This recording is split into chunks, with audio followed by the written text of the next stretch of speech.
Before Roman Carthage, let alone Christianity and Islam, became major players on the world stage, the Greek writer Homer referenced wine in his epics, showing that it was fairly common in Mycenaean Greece before the Bronze Age collapse.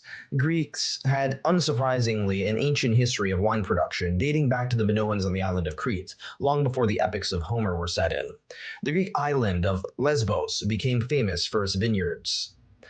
The wine, now known as lesbian wine, yes, that really truly is its name, at least in English, was very popular in classical Greece. Wine and olives were some of the most iconic and revered foods that separated them from the supposedly backward barbarian cultures. However, wine was credited to the aforementioned Dionysus. Dionysus had his own festival dedicated to wine, and this would be composed of theater plays and heavy drinking in honor of the frat boy god.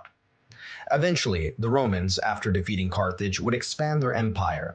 They would take over what was left of the Phoenicians and the Greeks, and they took a fondness of wine themselves. As a result, the Romans would end up becoming the major proliferator of wine, shipping them in both barrels and bottles. France would eventually become one of the major producers of wine, one of the few that could actually outshine the Italian peninsula. Eventually, the Roman Empire of the West collapsed, and the Greek-dominated Eastern Roman Empire thrived, continuing their winemaking traditions.